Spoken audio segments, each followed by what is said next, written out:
What's going on, people? We are Tottenham TV, back here for another episode of the 5 Takeaways, where we're going to take a look at our 1-0 defeat to Brighton at the Tottenham Hotspur Stadium and see what 5 things we can take away from the game. And let's start off with number 1, and that is zero threat. Yeah, so for the first time, well, not for the first time this season, but for the second time since the 16-17 season, we've had no shots on target in a game in the Premier League. The only other time was also this season against Man United when we lost 3-0 in Nuno's last game in charge. So first time under Conte, and I think it's a Premier League home game at home, that is.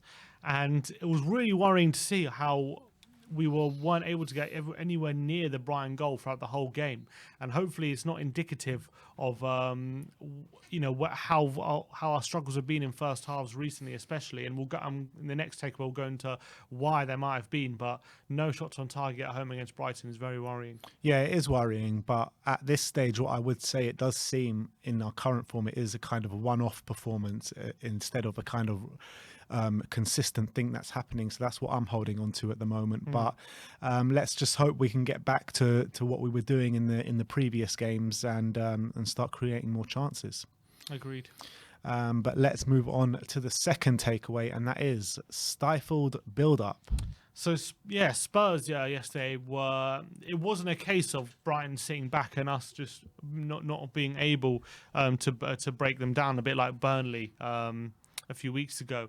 It was definitely Brighton pressing us really high, being super aggressive against us, and us not being able to build up from the back.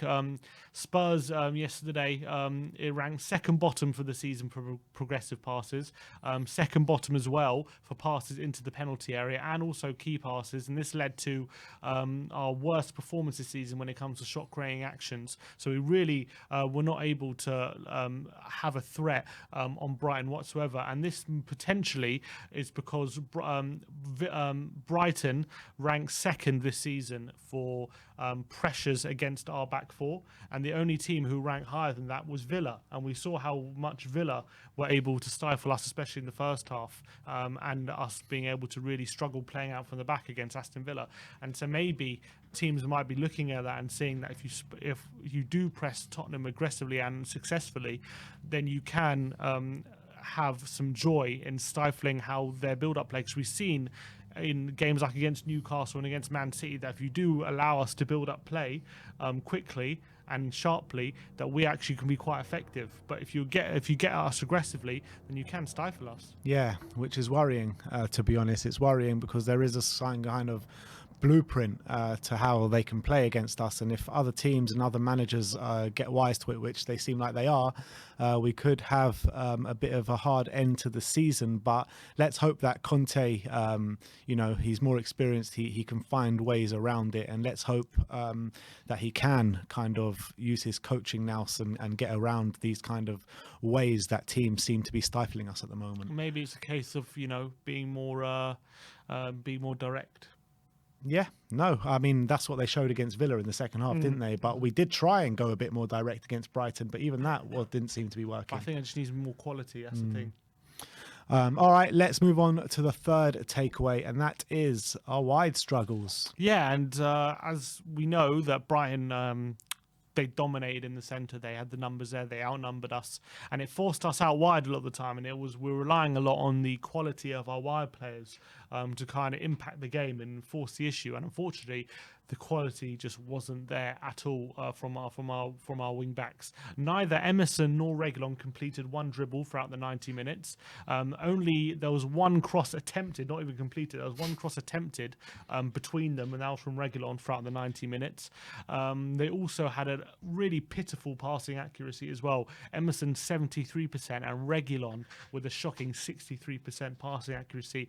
Only Harry Kane had a worse, but Harry Kane had about 5 defenders around him at all times. You know what I mean? So it's always going to be more difficult for him. So I think the quality of the wing backs, the lack of quality, I should say, was there for all to see yesterday, and that was a big reason why we failed to really hurt Brighton. Yeah, and you can see how clearly we missed Matt Doherty on the pitch yesterday, because he seems to be the only one that's really, got that creative spark about him, the man that really arrives late in boxes and tries to make stuff happen from that position and helps out other players as well, like the midfield, when he's doing that. Emerson just doesn't seem to have anything about him going forward. Reguilon, for all the kind of attributes he has, he's not showing anywhere near enough.